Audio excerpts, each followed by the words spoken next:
Vitamina devocional, esencial para la vida. Hola, buenos días. Esta es nuestra vitamina devocional para el día de hoy y quiero hablar acerca o a propósito de elecciones. Estamos viviendo tiempos donde como nación estamos eligiendo a nuestro próximo presidente y realmente cada ciudadano tiene la oportunidad o tenemos la oportunidad de hacer nuestro voto en libertad por la persona que consideremos que cumple un perfil de acuerdo a nuestros intereses, principios, deseos o sentires.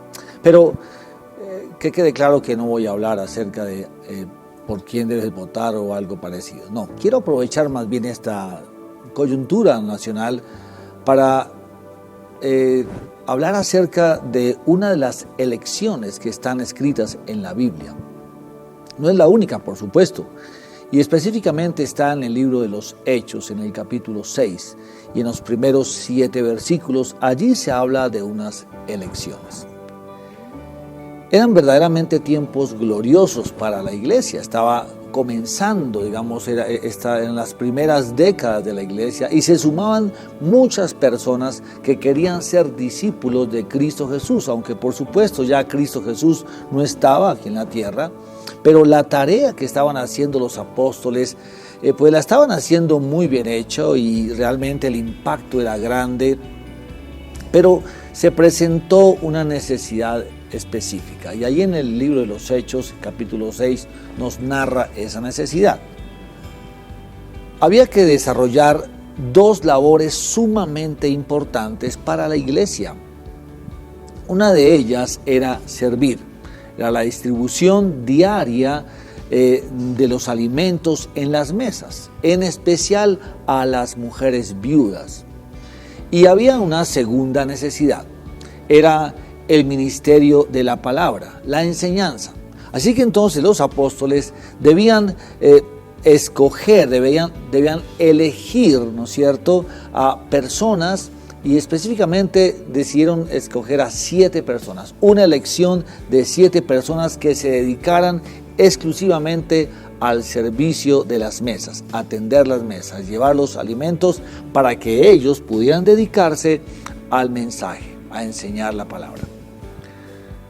Posiblemente en el pensamiento de este siglo y de nuestra cultura se considere que una tarea estaba por encima de la otra. Alguien podrá decir o pensaría, pues, ¿qué importa quién sirva las mesas? Lo importante es que haya un buen equipo de personas que enseñen y ministren la palabra. Pero no podemos olvidar que estos apóstoles habían caminado de la mano del Señor Jesús, habían compartido experiencias con Él y aprendieron que servir no era algo tan sencillo, que servir era algo que implicaba un compromiso más allá de la simple acción de servir. Entonces, ellos hacen la elección y se dispusieron a seleccionar estos 7 servidores. Y al igual que en toda temporada de elecciones, ellos habían decidido que esas personas debían cumplir un perfil apropiado. Así que pusieron 3 condiciones. La primera, que tengan buena reputación. La segunda, que estén llenos del Espíritu Santo. Y la tercera, que estén llenos de sabiduría. Reputación buena, llenura del Espíritu Santo, llenura de sabiduría. Entonces los apóstoles dijeron, si estas 7 personas cumplen dicho requisito, nosotros podremos dedicarnos a la oración y a la administración de la palabra. Al parecer, entonces se hicieron las elecciones entre la asamblea y seleccionaron a 7 personas. Esteban, Felipe, Prócoro, Nicanor, Timón, Parmenas y Nicolás. Esto fue todo un acontecimiento y antes que iniciaran su labor, pues fueron presentados ante toda la asamblea y les impusieron allí sus manos en oración para que realizaran la honrosa labor de servir a las mesas de las viudas, que entre otras cosas eran judías de habla griega. El problema no solo fue solucionado, sino que además Nos dice el texto que la palabra de Dios empezó a difundirse de una manera absolutamente poderosa. El número de judíos que se convertían al cristianismo aumentaba de una manera especial, e incluso algunos sacerdotes ahora seguían la fe cristiana.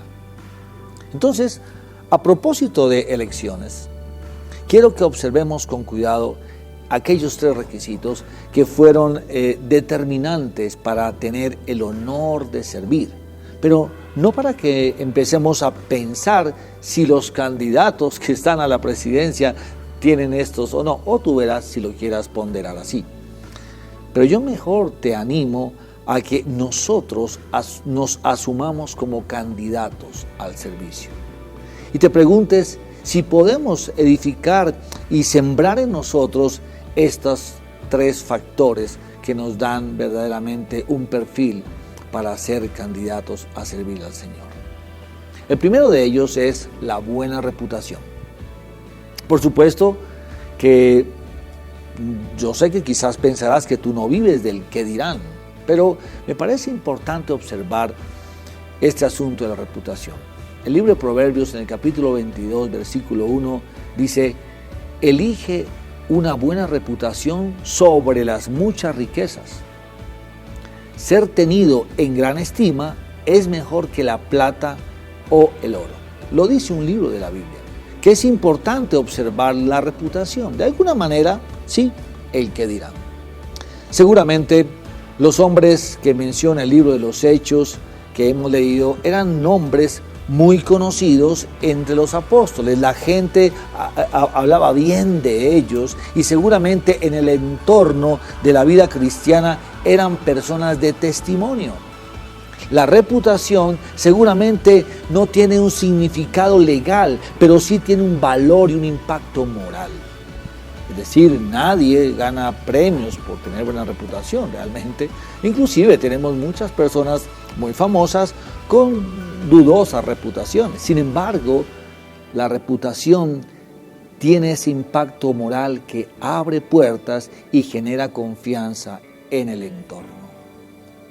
En el caso de los 7 elegidos, todos cuidaban con celo su relación con Dios y su convicción de fe.